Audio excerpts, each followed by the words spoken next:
The DJ Roundtable Show is live. It's the DJ Roundtable Show. Tell another DJ about the show. Please subscribe.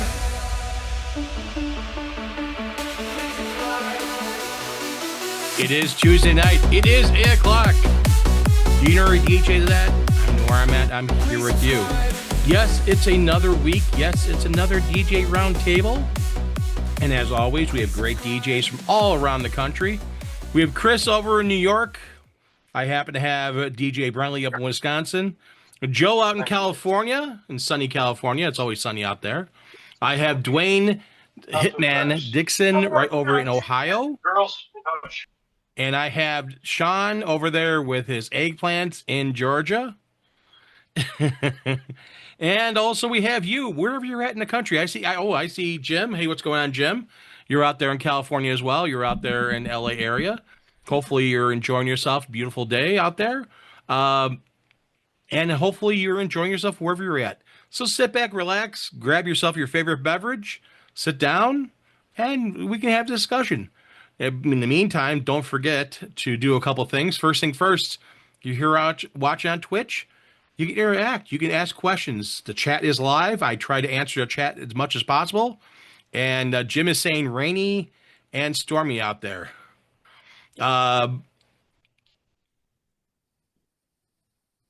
Rainy and stormy out there. So hopefully, well, again, you're usually beautiful California. You know, sunny California, as they always say. But hopefully you're enjoying yourself wherever you're at, anywhere in the world, and you're spending your time with us. I also want to make sure that you understand we're on the tubes, or YouTube. I call it the tubes. And if you call it the tubes too, make sure you do me a favor and do me a favor. I'm going to say it again. Do me a favor. Make sure you hit that like button, hit the thumbs up. Make sure you also hit the subscribe button, subscribe to the channel, hit the bell icon, and then one more. Share it with another DJ, share it with a friend. Spread the information, spread the fun, spread the love. And also to our new subscribers, a couple new subscribers on YouTube, thank you so much for subscribing.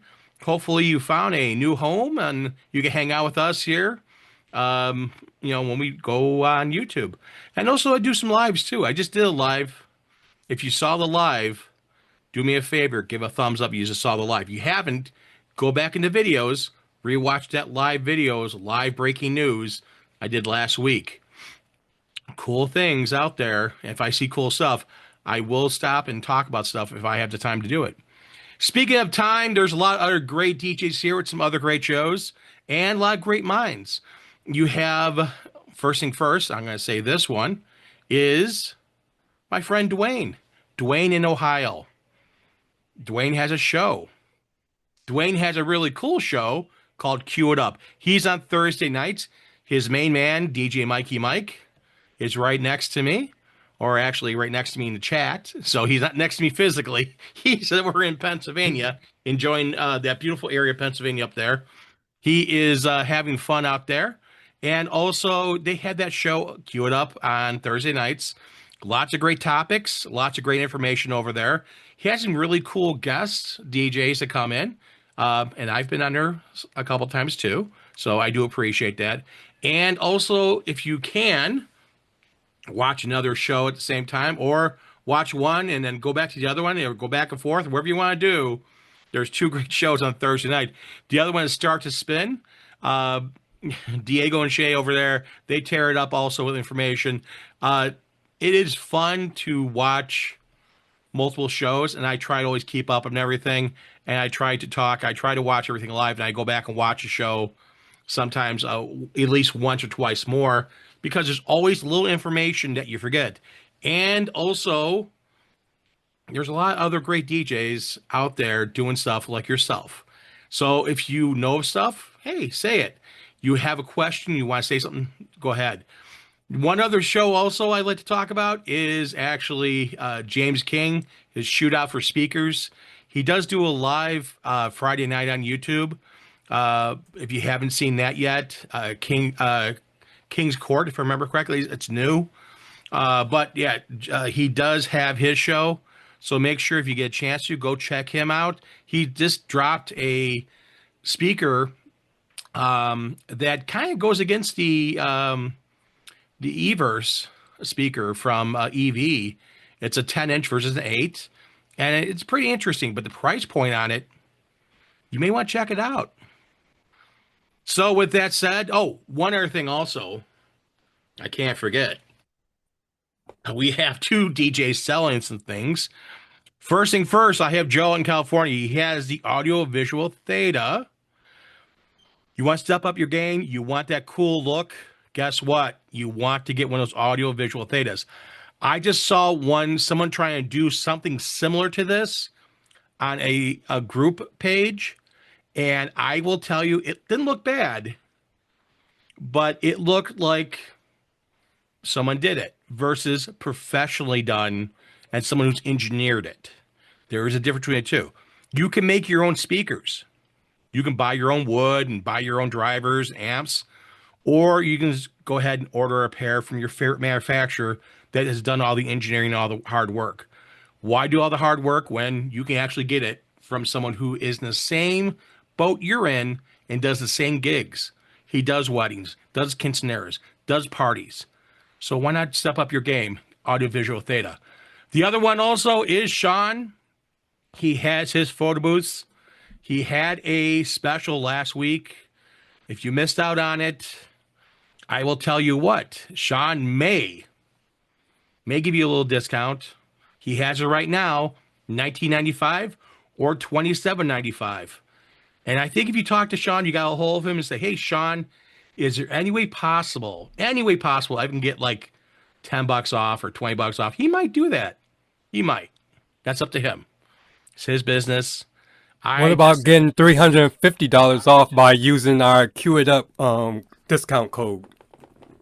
That could be one of the ways. That could. It could. Or you can call him up or send a message or whatever. You're gonna make Buddy jealous, Dwayne. Stop it. You're not making me jealous. I hawk everyone. And that's because of the fact that, again, these are all friends of the show. I don't get anything for it. I'm not getting anything. Only thing I'm doing is trying to help out other small business people. Just like if you're looking for, miniature golf, you're in New York area, and not New York City, upper New York State, a little bit north of New York City. Chris is your man.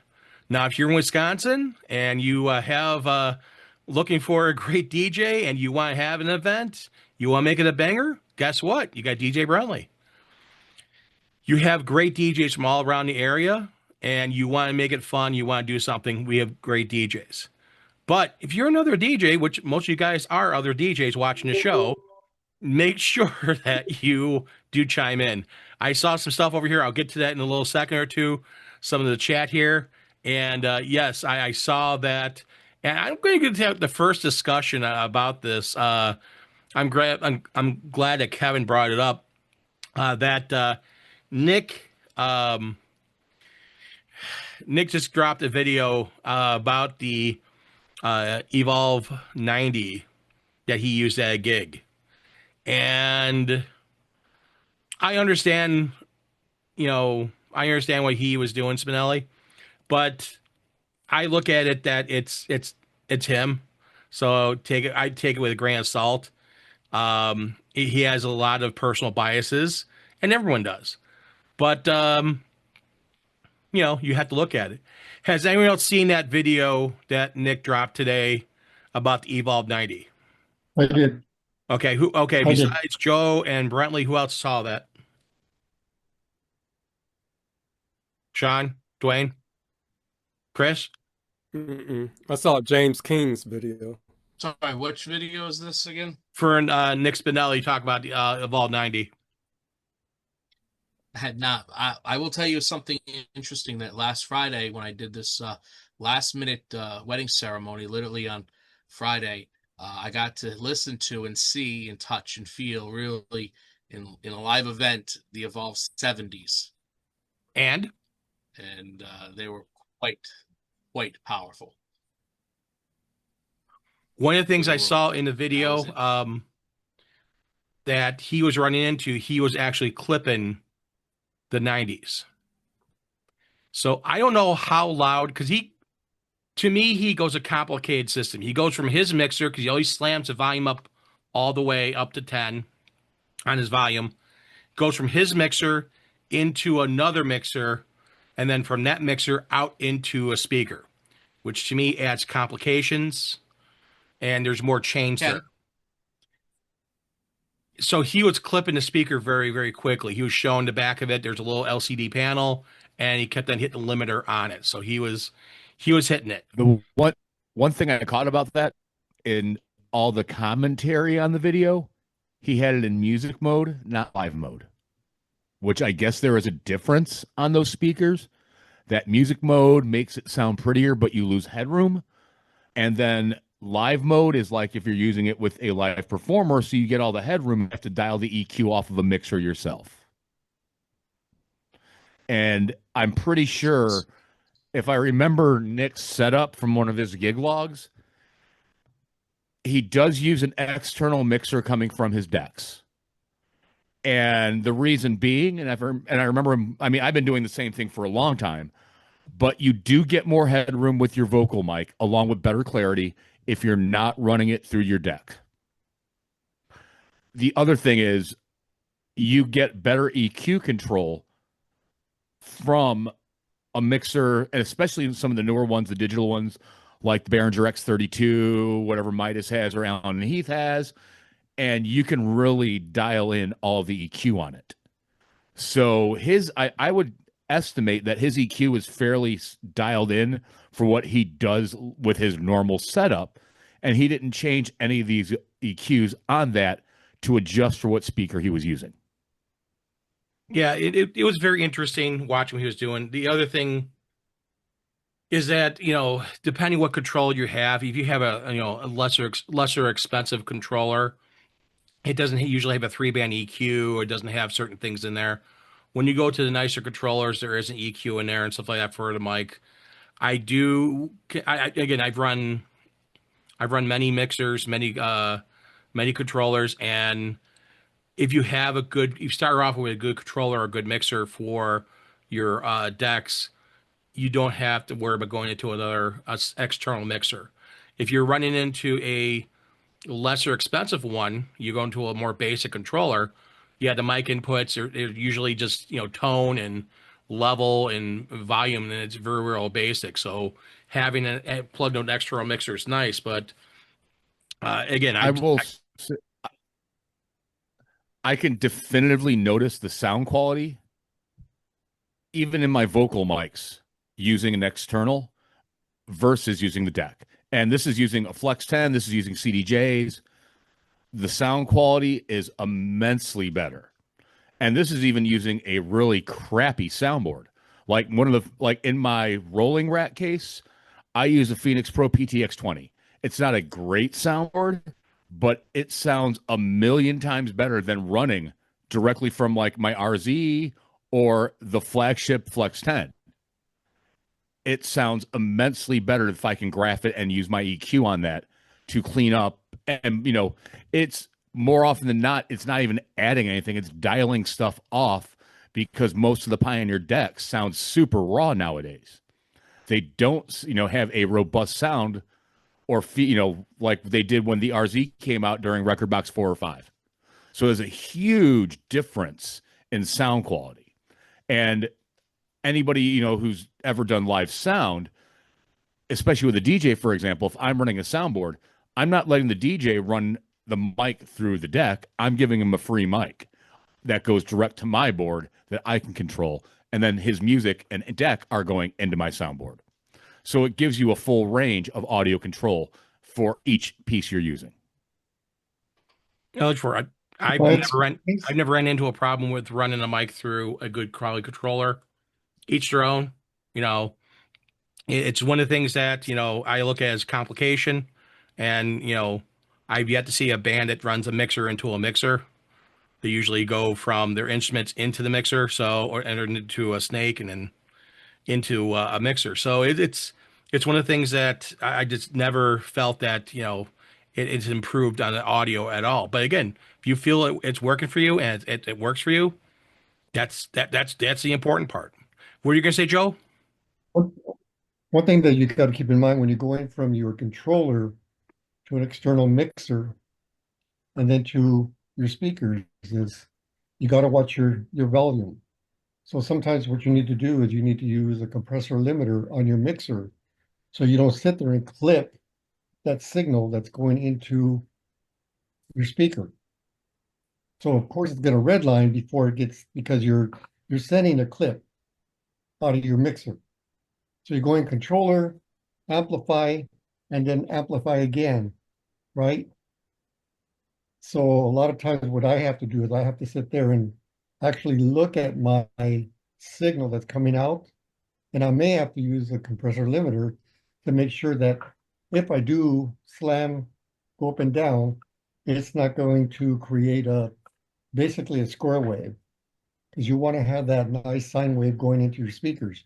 You don't want to sit there and clip because that's basically going to blow out your speaker or it's going to get distorted. Well, yeah, Or if you it's going to don't, give you that red light. if you're not running your controller really hot and you're running it the proper levels, that's going to be a big factor right there. And again, I see a lot of DJs, especially going into another mixer, their mix board. You look at a lot of guys on YouTube. I'm not mentioning names, but they always have the volume all the way up to 10, and you see them knock the volume sliders. They're knocking the sliders up all the way up. They're pushing it up 2 or 3 times, make sure volume's all the way up on that mixer. So that mixer is sending a hot signal to whoever else it's sending it to another mixer, to another speaker, whatever. That starts a chain reaction of distortion because you're ramping the volume up there. I don't know what the main output is on that is on. Then you're going from that to another mixer. And again, just adds more complications. If you run everything, you have your, the way I do it, my speakers do the heavy lifting. So they're the ones up higher. And then everything else is much lower volume. I don't get, like on my controller, I don't get higher than probably maybe 4.5. That's high as it goes. And I'm screaming the speakers because the speakers are doing the heavy lifting. So it all boils down to how you do things and how you're taught audio and how, things were done. But, it's like anything. You don't want to overdrive any part of your system. So one of the things, again, that Brentley brought up is that Nick is used to a certain system. And if he just replaces the speakers, if you have anything set for the other system, again, I don't know if that was a case or not. It can create problems with the speaker. He said it wasn't powerful enough. He was saying about the part that, the speakers can't handle, more than a couple hundred people. And again, it was very interesting what he said. His take, his perspective, his thought, and it all boils down to what he thought. I thought it was very interesting, interesting take because there's a lot of people out there. Again, EV has good products. I know people here have EV speakers. And again, there's a lot of people who are EV fans. And just like you have JBL fans, just like you have RCF fans, you have people who like the products that you like. Now, I'm not mocking EV or anything like that. The Evolve, I've heard the 50s many times. They're an impressive, nice speaker. I would say if you like Evolve and you have them and you're enjoying them, hey, great, no problem. But again, I thought it was a very interesting take on what he and his perspective was on the 90s, because a lot of people, I see it, people talking about the 90s, and they love the 90s. They love the 18-inch subwoofer, and they love the power of the speaker. So I have not heard a 90, but Chris said he has heard 70s, and he was very impressed by them. Yeah, they might be going directly from their controller to just the speaker.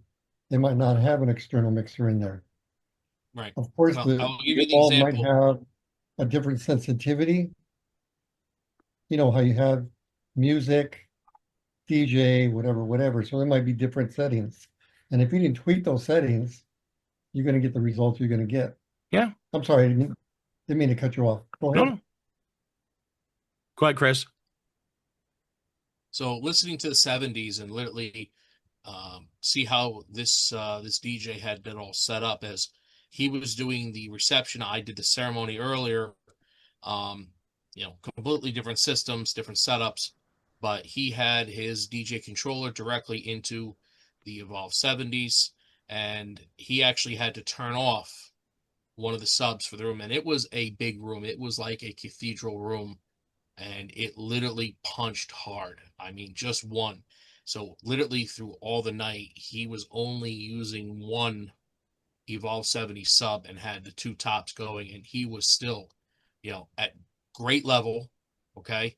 He wasn't overbearing it, but his sound was crystal clear and crisp.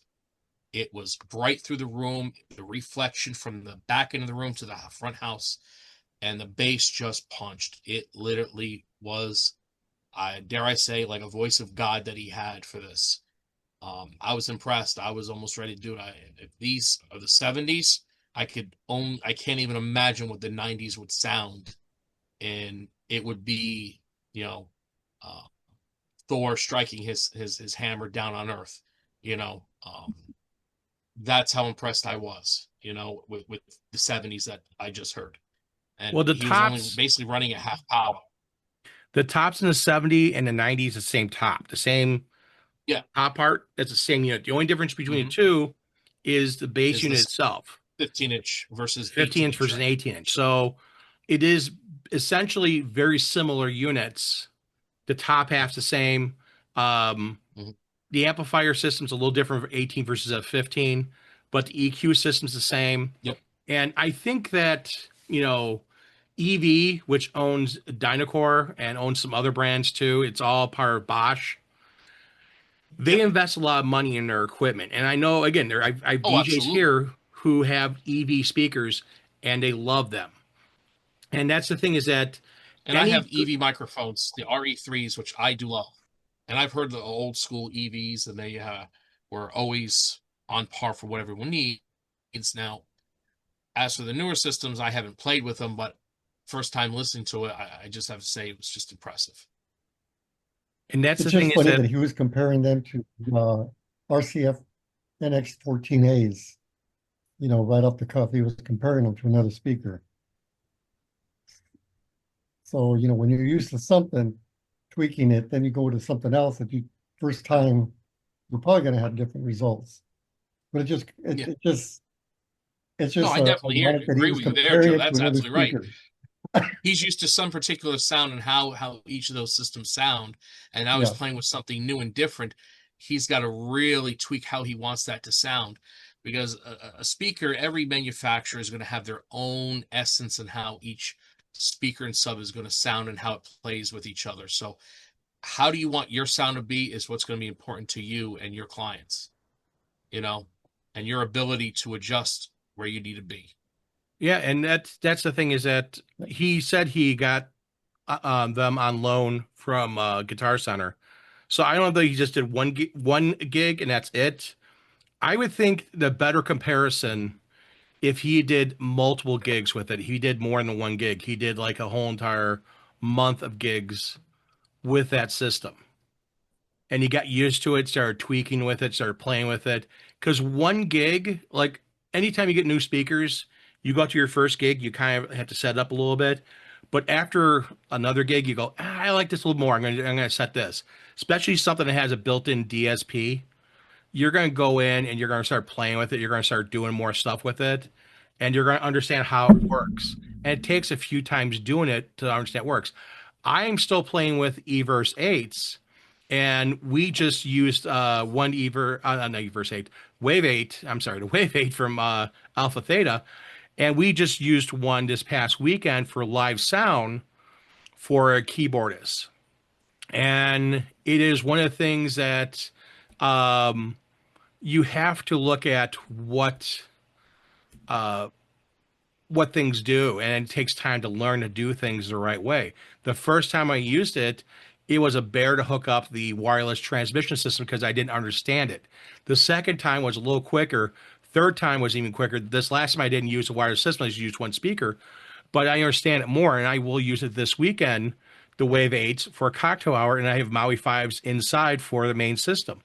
So it's like anything. You have to use it a few times to get used to it and understand how something works. And I feel that if Nick would have used it much more than maybe once, it sounds like when you use it just once, if you used it a few more, the Evolve 90s, I think maybe he would understand it more and maybe have a better understanding and have a more um, truer review on it. And that's the thing is like, when I unbox stuff myself, I use things for a bit before I start coming back and people ask questions. How was fill in blank? That's because I want to use it a few times and see how I like it. Dwayne, what do you think about that? Do you think you should, you're an EV guy, right? You got EV speakers? Yep, 200 XL. I mean, yeah, got the ELX 200s. ELX 200s. Okay. And So yeah, you've been around yep. EVs for quite a while, right? You've had other ones before, correct? Through the church and other means. Nope, I never had one. But my coworker had. I forget which ones he had. I forget which ones he had, but he had a different one, but the same. But he had a 10-inch one. And I want to again, say which one is the Bluetooth? the Everse. Is it the ZLX that's the It's Bluetooth? ZLX. ZLX has it? Yeah, he had I know those. the Everse has The Bluetooth. ELX is wood. Yeah. But what your experience with EV, and who else has EV here? If I could see a show of hands, who else has EV speakers? Okay. Brentley does, Dwayne Just an does. Everse. And, okay. And then Sean does. And I know a couple of you guys got the Everse, but for regular two-way cabinets, you have two regular two-way EV, Brentley? No? And then I Sean, you can't got regular two-way? Okay. Outside of the Everse, I cannot stand EV stuff. I've never been able to like their gear. It just always seems flat. Call me crazy, just like No. and you'll probably agree to this. Even though the Maui 5s are great, they sound a little tinny, and you have to dial it off a little bit. You have I've just to. never Yeah, been a you have fan to of EV understand it. speakers. They've always seemed Yeah, the Maui 5s do have, again, no, there's no perfect speaker out there. I would never say that. But for, again, also depends on the room No. too.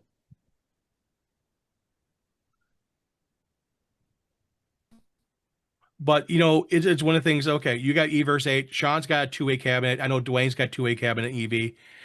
And again, the two of you, for both of you who have EV, and then Mike's got EV, and then Adrian. I know Adrian's got EV as well. So I know a few guys have EV, and you like the product. And this is one of the things that when someone reviews something, they should use it a few times before they do, just not 1 gig, but maybe 2 or 3 gigs. And that's why, when people ask me, hey, what do you think about this? I've got to use the speakers, the Maui 5s or the RCF J8s. I've used the J8s for years now. I've used the Maui 5s for a couple of years now. The LD, not LD, the DB Technologies ES1002s, which I used this past weekend. This is probably the 8th time I got to use them for gigs.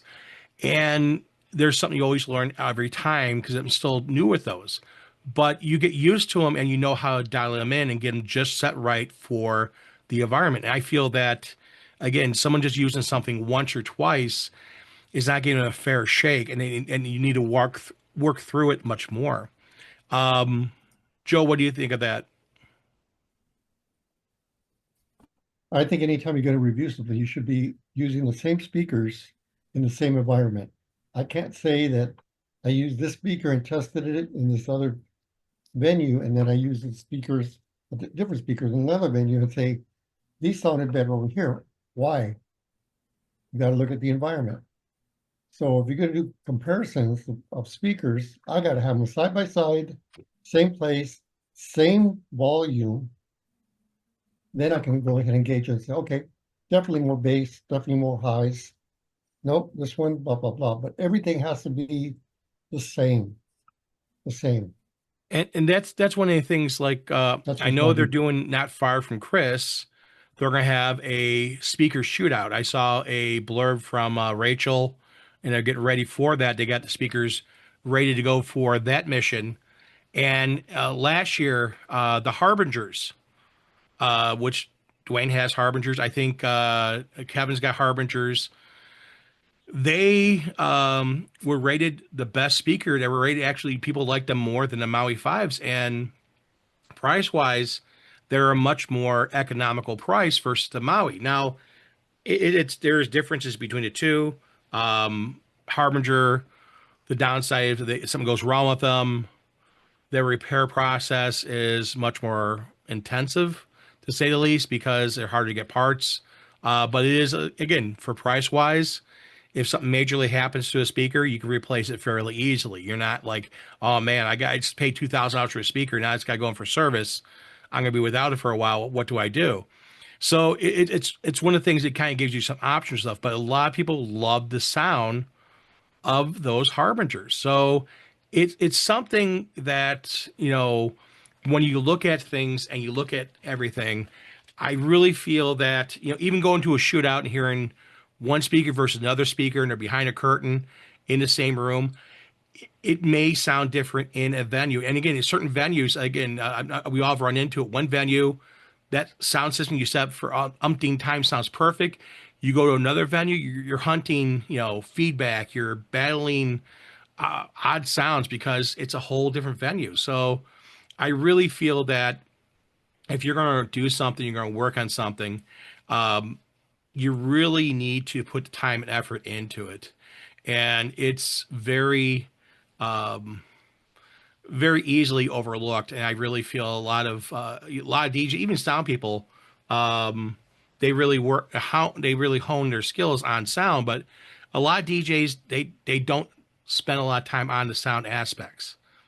And I feel that, we should all try to do as best as possible. And, taking classes, understanding sound, doing stuff, it helps. And if you have some background in sound management or in live sound, and you do some engineering, that helps out tremendously. And, there's no substitution for experience. And that's the key thing there. So with that done, I'm going to go to the next subject. And this is something that I think everyone has run into. I'm going to start with Dwayne on this one. And I know that he's been, again, around the music world for a long time, but he's been doing the business side for, past few years and stuff like that. And he's getting more and more venues. He's going out getting more and more events. But have you run into another vendor, be it photographer, videographer, caterer, facility manager, who, when you tell them that this is stuff that you need to do or stuff that you do, they just don't understand. They don't have a concept of what you're trying to do. And they're so used to what they do that when you throw them a kind of a fur ball, they don't understand it. Like, can you give me an example? Because all the ones I've been working with has been pretty cool.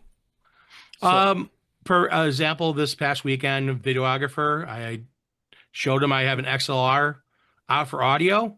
All they had was basically a 1/8 jack, a 3.5 millimeter headphone jack for input. And I'm like, this is your output. This is your audio output. And their thing was like, I'll tape the lapel mic onto your microphone. I'm like, no. And I tried to explain to her, so I hunt around for an adapter, which I have it, to go from a female XLR into a headphone jack. And it's something that I want to take care of the client. So I'm like, okay, do I just take care of it and be done with it? Or do I just sit there and stand my ground? I'm like, okay, I need to be the better person and make sure they can capture the audio. But, again, I don't try to be a mean person. I'm not trying to say anything mean, but the thing is that, it's sometimes you run into vendors that are not prepared for an event. They do things the same way, same all the time. And then when you come with them with something that is a standard item, they have no clue because they don't ever dealt with it before.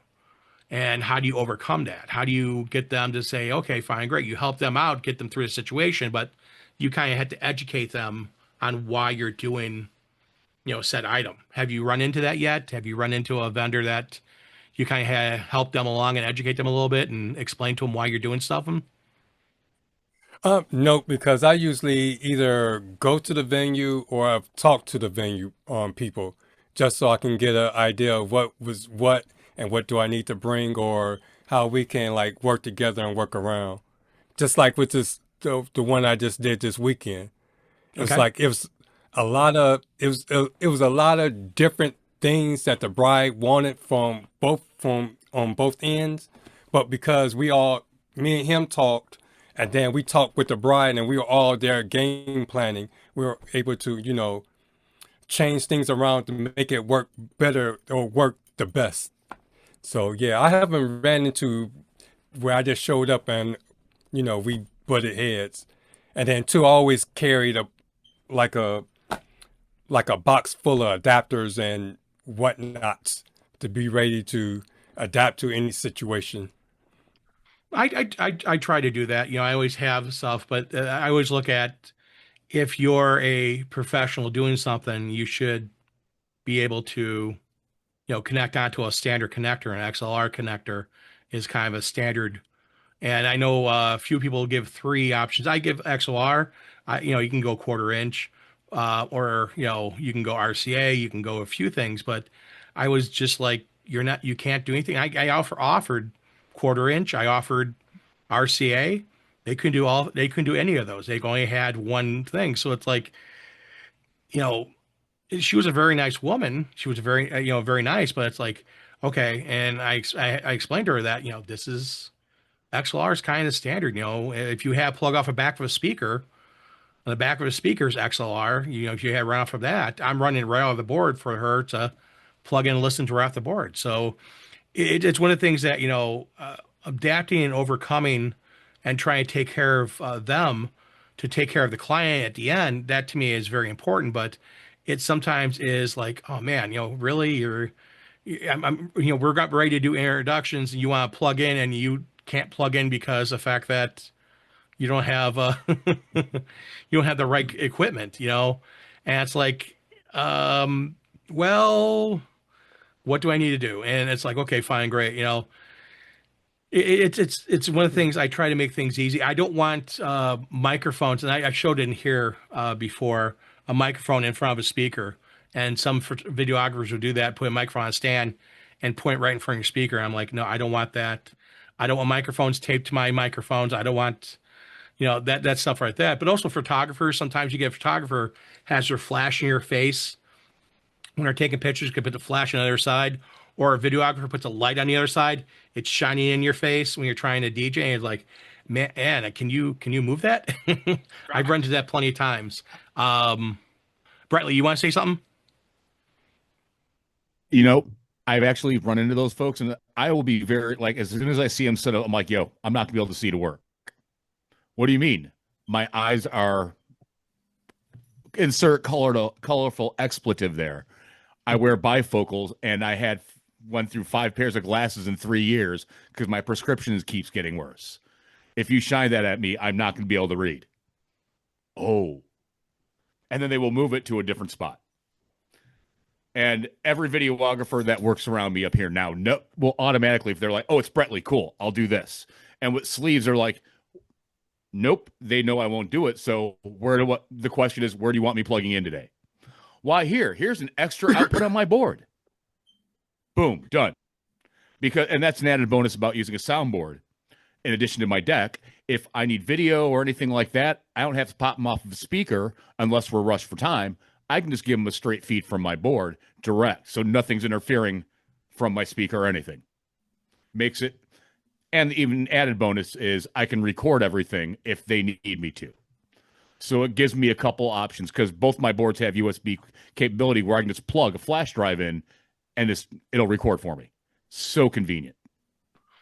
I was actually debating to buy a Tascam recorder with the XLR connector and just record it and put it on an SD card and give them the micro SD. He's like, here you go.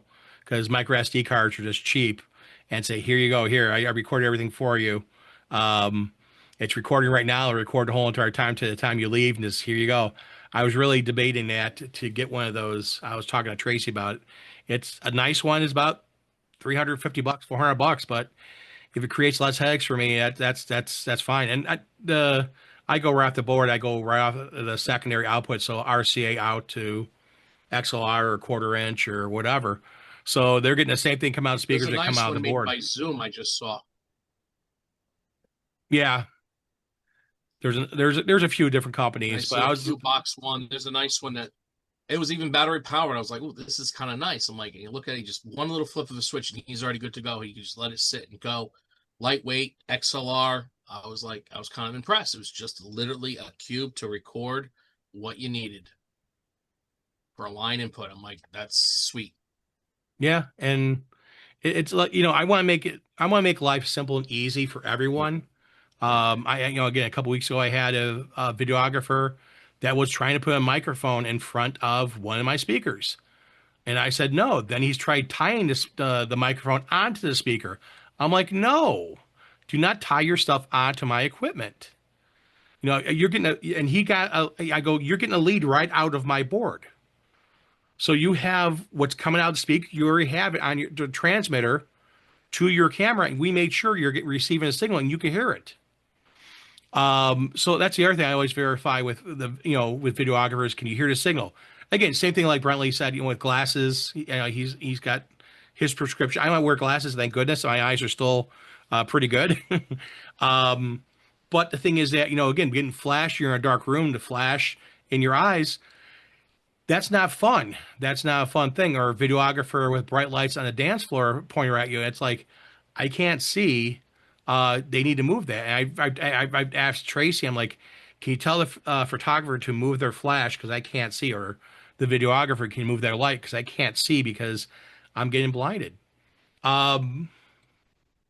Joe, you're shaking your head and you're nodding your head yes and no. So I want to hear Oh your. my God. So doing this for 40 plus years, I've ran probably across every situation you could imagine. What I try to do with all my clients is try to touch base with all the vendors beforehand. That way we're all on the same page. I understand what their needs are. They understand what my needs are. Because at the end of the day, you're working with these people, and it's all about social media now. You're going to ask them for a review or something or something or something. Bottom line is you don't want to have any conflicting results with the event planner, videographer, anybody else, because what are they going to do? They're going to talk to the client. And if you're asking for a review, guess what's going to happen? Probably not going to get one.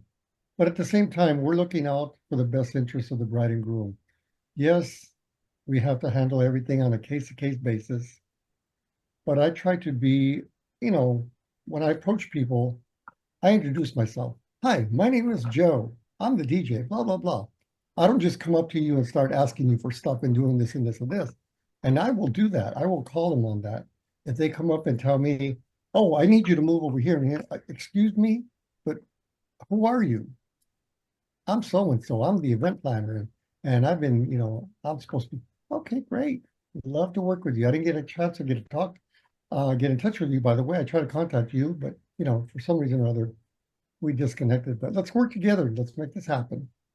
But again, there's going to be situations where you have to, as a seasoned veteran, improvise and try to get along with these people. I don't like you said, buddy, people putting speakers in front of or microphones in front of my speakers, but whatever. But if they're going to connect directly to my speaker, I'll say no, that's a no-no. I will have a output, and I have a couple of adapters, but I'm kind of on the ledge because why are we providing a service for them where they should be prepared and bring their own stuff, right? They should be I can providing answer their own that question for microphone, you, Joe. their own microphone into their feeds and them recording, whatever. Why are you relying on me to do your job? Is my question. But again, this is something that you have to work with them and try to, kind of get along. Because at the end of the day, this person might be reviewing you or might be recommending you because, hey, oh, so and so was a pleasure to work with. If I ever need a DJ or somebody, contact him. He's the guy. He will take care of you. So again, as a seasoned veteran, you want to try to get along with these people, but also communicate beforehand, before the event, so you know what you're basically dealing with. Because a lot of times these venues, they're a how would I say, a revolving door. So you might be used to one catering manager. You go back there 2 months later, they're totally a different person coming from a different venue, and they're used to running it their way.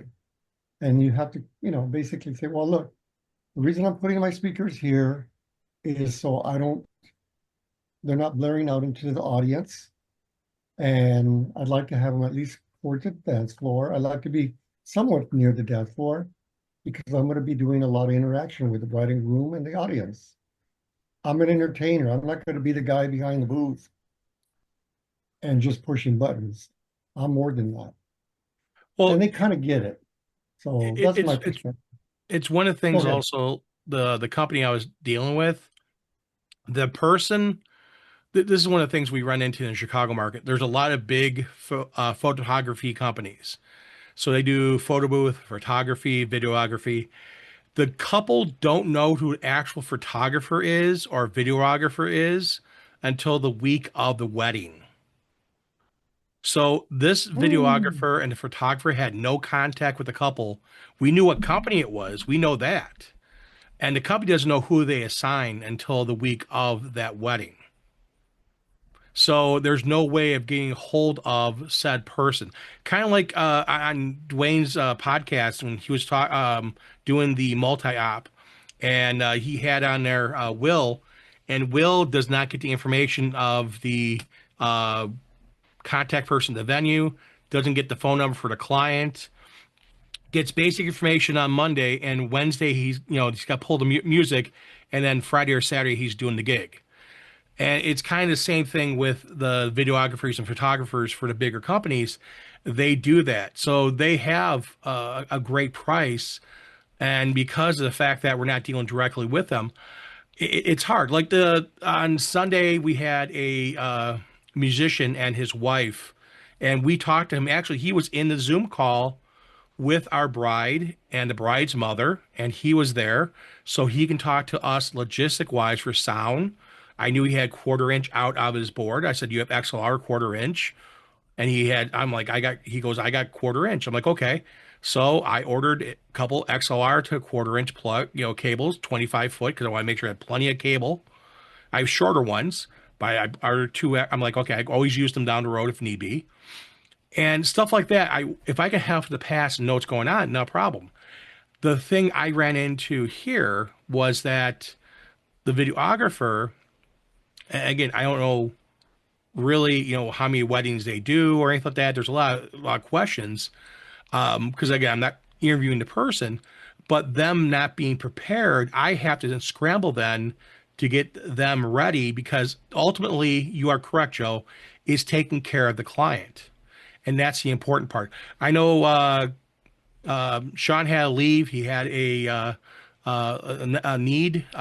He had a family member who needs some help. So he left to go take care of that. Chris, you said you have an idea why people do stuff. Well, it's not why they do stuff, because we don't know the back end circumstances half the time, and we are always expected to be the professional. And there are DJs that are not professional, and even though they still get hired, they either don't have the skill or the experience. And Joe, you're a legend. You are expecting to be Mr. Perfect, right? I mean, we've been all in this, and many of us for over a decade, even after over 5 years. After 1 year, we're expected to be our top-notch performances. Even after 90 days, we're supposed to be on our game. And many times we don't know what happened to that videographer's equipment, or he forgot something, or he got panicked where something changed. We just don't know. So if we could back up that person, because how many times maybe a videographer might back us up, where we might need assistance. So you never know, Yeah. Well, this wasn't a question. One thing I'd like to Oh, I'm sorry. I was going to say one last thing. Go ahead. Sometimes you're working with event planners where the bride hires them to hire everyone, right? And you're the only person out of the box that didn't get hired under the event planner. So you don't get all this information, and they're withholding the contacts to the photographers, the Yep. management, this and that, and you're basically at their mercy, right? Mhm. So a lot of times you just don't have that interaction with all these other vendors Well, prime example, because the of the Friday event planner. event that I did, it was literally me being subcontracted from another company just to do the ceremony. I've never met the DJ. He actually came up and said hello to me as I was in the middle of setting up because I was the first one there as part of the entertainment team. So, because the DJ company that hired me, he was also subcontracted. This wedding was booked a year ago. Okay. So he was subcontracted to come in. He called me up on that Monday. Chris, I need you to help me out, bail me out, help me. I need you to help this DJ. He doesn't think he's going to be able to make it because of work conflict to do the ceremony. Can you cover the ceremony for us? I says, no problem. I will alleviate that stress. And we did. I've never been to this venue before. It was a little bit of almost an hour drive, and the staff was wonderful. I made my quick hello entrance. Hello, I'm one of the entertainers for the wedding today. I'm just supposed to be doing the ceremony. And it was literally the valet guy was my first contact to say hello to. And I said, hey, can I unload it? It's going to take me about 10 minutes to unload. I see the ceremony is going to be right here up front. As soon as I get my cart all loaded up and set it right here, I'm going to move my car for you. He says, okay, perfect. Go right ahead. He welcomed me right there. It took me 12 minutes. So I literally booked it out I of love there, that. and they were I like, love it. that is moving, that is hustling, and then one quick problem, another guy who was the door guy, he asked me if I need anything. He showed me where the power is. I says, yeah, I heard it was on the side somewhere. I could find it. I said, yeah, sometimes we may have to turn the switch on for you. I says, okay, no problem. I'll let you know. He goes, yep, no power within 10 minutes, because I also had to set up for the ceremony just a speaker. And I still had 30 minutes of lead time to make sure I got all my tracks already. Computers started up and working. Ceremony microphones were all good to go. Oh, no power. He went to go check, and he forgot to come back to me, and it was 20 minutes before the ceremony was supposed to start. He says, yes, we're working now. All right, we're good. Calm, cool, and collective. We know who to talk to. Found out who the other maitre d' is for each segment of the room, the cocktail hour, the manager for the reception itself. I spoke to all those people. You got to find out who that is when you get there ASAP. You said a key point. You introduced yourself. Yeah. Well, this They is don't know also you from the hole in the wall. this is also before I go to a venue, especially I haven't been to there before. I call the venue and I talk to the venue manager. We have a point of contact because I want to know, Yeah. load in, load out, power, all that stuff way beforehand. So if you do due diligence, it's great. But sometimes you run into other, vendors there. It could be a caterer. Unplugs your power to Floors. something to plug in their chocolate fountain or whatever. I've had that happen. Fondue. Whatever. Induction cooktop, because that's a cook station. They're doing pasta. We had that happen at a wedding. They're doing a cook station with pasta. They unplugged a speaker. We were running an extension cord over, 15 feet into the wall. Speakers to get up against the wall. They unplugged it. Who does that? Who does that? Because they need it for their power, and they know it's going to take more power for their No. system than what you're going to take. So You don't they're disconnect. always in the right. The caterer is always in the right.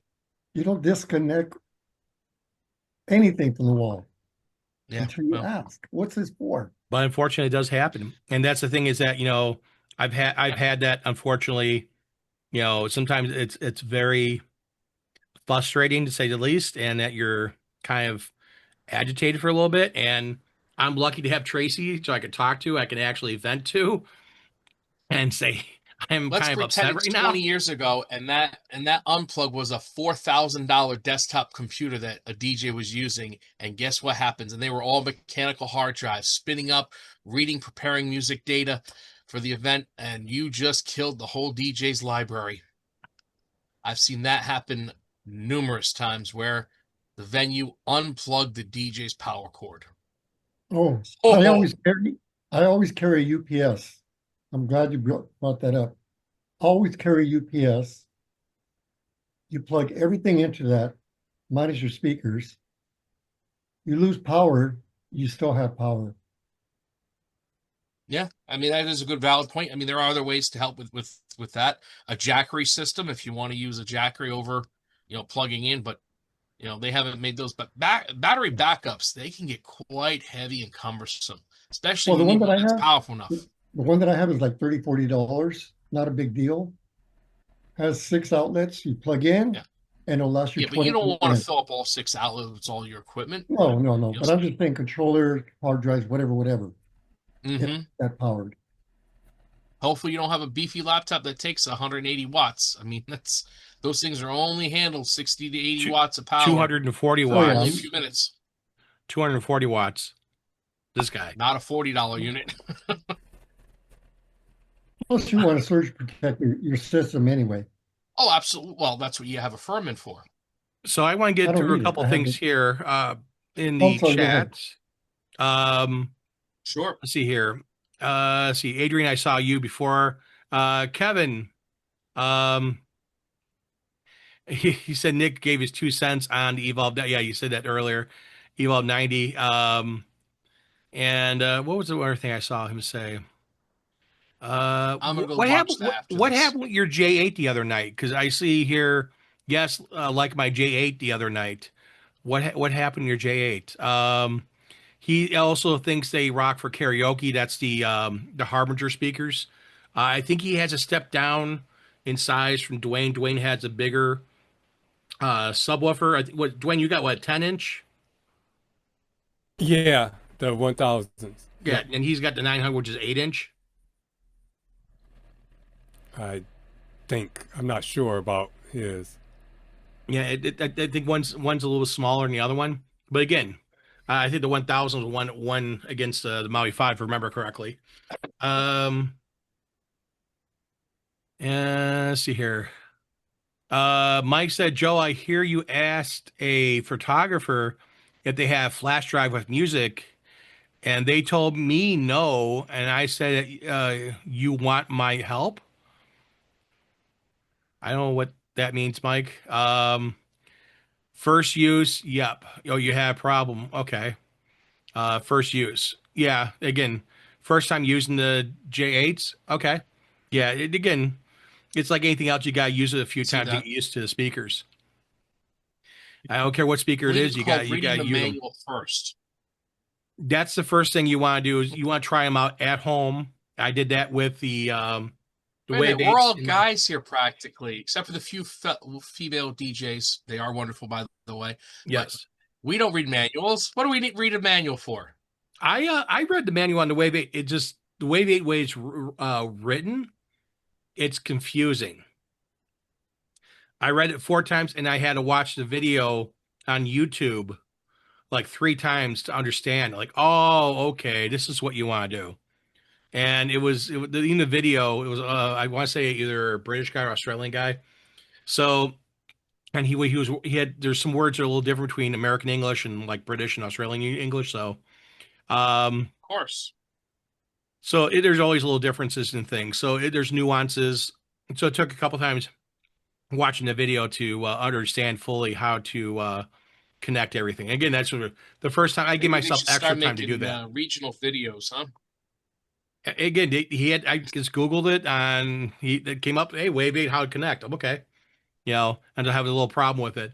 I don't expect to call people up and say, hey, be my tech support. I need to kind of do my own. But you know, it's like anything else. You know, we all try to our hardest. We all work real hard at the gigs. And you out there in the world, you know, watching gigs and doing gigs, I'm sure you work hard at your stuff too. And I'm the first person to say we need to work with all the vendors at a gig. Doesn't matter who it is. You be professional, work with them. But also, they also need to work with us. And you run into someone who may not know what an XLR plug is or may not know some stuff. sometimes you got to explain to them why you're using said item. And sometimes you got to just say, okay, fine, great, and try to get a workaround, figure things out. This is one of the things like Joe said, and Brentley said before, having extra parts and having extra stuff around, it's not a bad thing because sometimes you got to figure things out. One thing Accessories that if and you adapters, baby. here, one thing if you know you're going to be working with certain vendors, video people that need extra things from you, along with the venue, I always hit them up. And and Joe, you made a great valid point. If the planner is playing Roblox, which I've run into a couple planners like that before, you can get around them and go, look, I need to contact at a minimum the videographer so we can discuss what equipment we both need. As soon as I've said that, they're like, oh, I didn't realize that. And since then, working with that same coordinator, they are now more forthcoming with everything. And it's been a pleasure working with this coordinator since they upped their game a little bit. But yeah, to avoid any of these headaches from venue to, what the venue is telling somebody you can't do or can do, or not telling them you can do.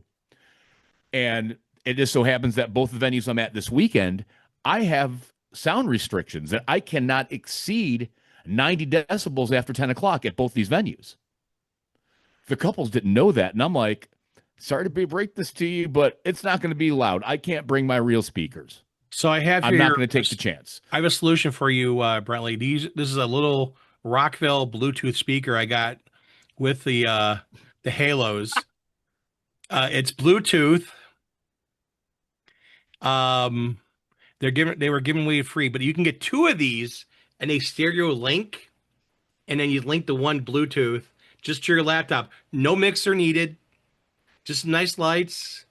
Don't need a big booth.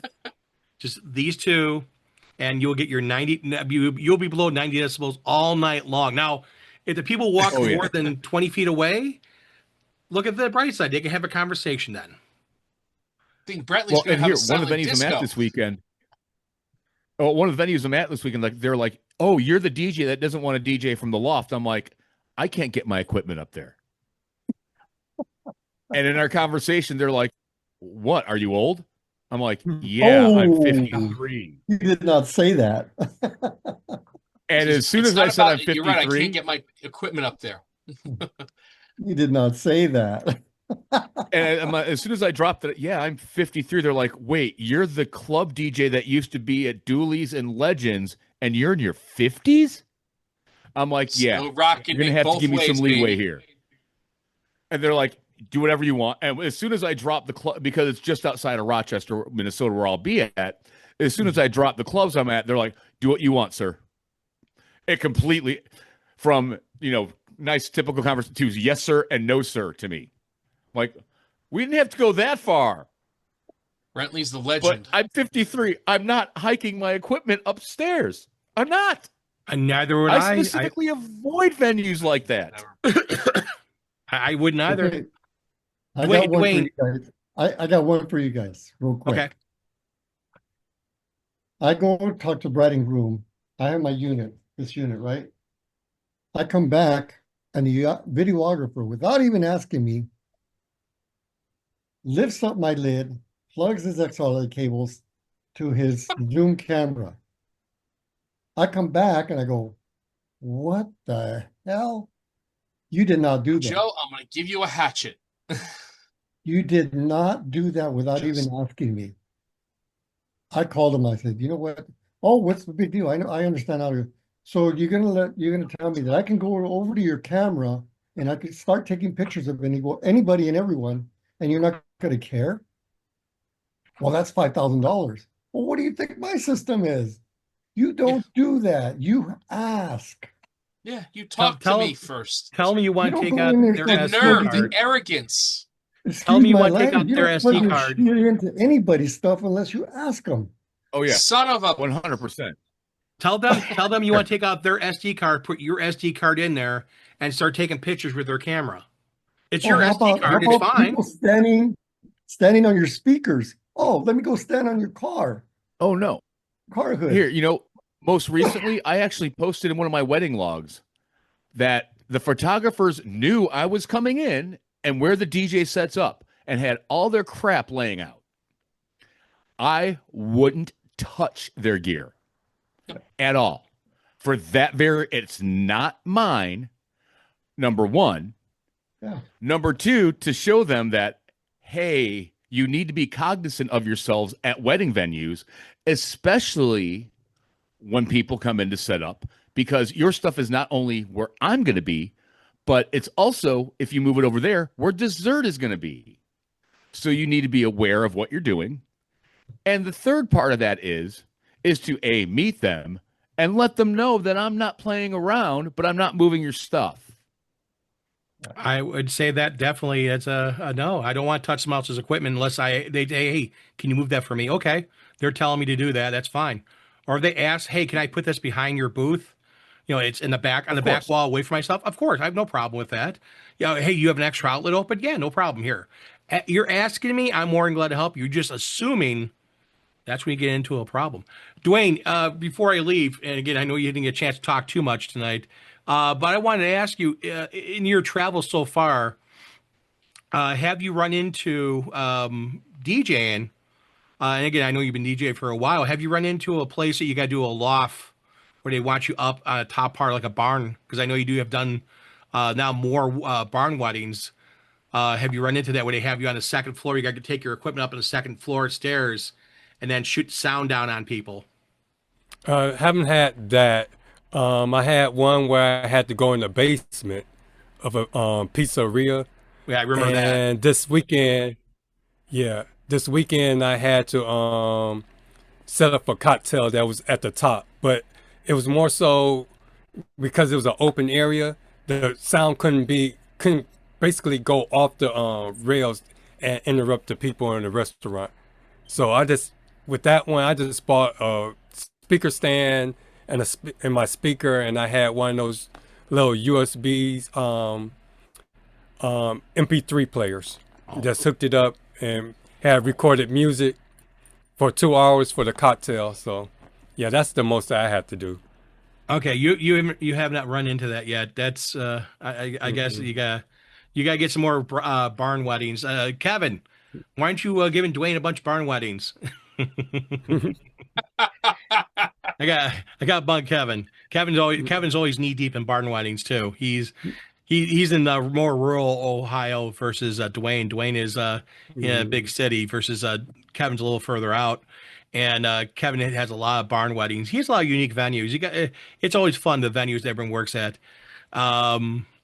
He's I'll give them all to him. I guess Dwayne, you can get some phone calls from Kevin for some barn weddings now. It's just a matter if I want to travel that far. The money's right. That's the thing. If the money's not right, and Chris and I were talking earlier before about money and stuff like that and charges. Right. So with that said, I think we're going to put a fork in it tonight. Glad to have Brentley back. He's been running around crazy on Tuesday night with stuff. Yes. And you got any more car shows left on Tuesdays? No, I have a couple more volleyball games with the kid, a couple of school things I'm doing, and then it brings me to the middle of almost end of November when club season starts. And I realized I forgot I intentionally did this. I don't have a wedding in December. Not one. There is going to be some major alcohol abuse. Oh, wow. I'm going to put my liver to I'm going to come see you right before Christmas. Oh, by New Year's Eve. Eggnog for you. Oh, I because it's just me in the booth at Legends this New Year's Eve, and I've signed up to do all 10 to 12 hours of the day or night, however long we decide to go. I am going to be hammered and walk out of the booth, leave all my equipment there. New Year's Eve with Brentley. Spend New Year's Eve with Brentley. I'm coming over. Lacrosse is going to be lit. Lacrosse for New Year's Eve is always crazy. It really is. And by the way, folks, biggest city around us. By the way, folks, make sure you watch Code Blue Cam on YouTube. Code Blue Cam, we love them. They have a lot of lacrosse. there is gonna be some good stuff coming. Let me tell you. There was this like cops from like 7 like county sheriffs, state troopers, and like 3 or 4 jurisdictions all swarmed downtown La Crosse one night at bar time, chasing somebody. And then there were that was going into this big 30-person plus melee on the corner outside of the club. It was great. It was great. It was so great. Code Blue Cam on YouTube. And it's Patrol going to be there. Wisconsin I'm is sure. another one. And Midwest body cams. Those are 3. There's also Illinois body cams too, which I watch a lot because they have a lot of towns that I'm very familiar with because just going through the towns and knowing the Chicagoland area. Kevin said that he had one that had 3 levels, and then a bar and basement for a ceremony, and a loft on the 2nd floor for reception. Ooh. Hopefully there was an elevator or something like that, because I would say no to that gig. Like, no elevator? Nope, don't want it. Yeah. Must have freight for these if I'm going to do indoors and 2nd floor. Must have freight.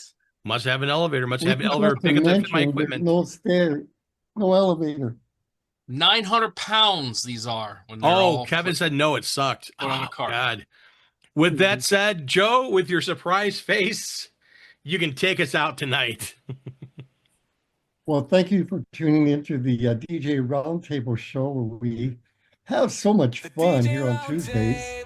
Make sure we got a lot of experience, a lot of knowledge to share, and share that knowledge with everyone else. Send the links to the YouTube, the Twitch, and then on Facebook. And don't forget to join us and let's have some fun. Good night, everyone. And I see Brentley brought his executive Don't producer forget to in. hit that like button. There you go. Brentley brought his executive producer in. And if you guys on YouTube have noticed who the executive producer is, you know who it is, put it in the comments down below. See you guys later.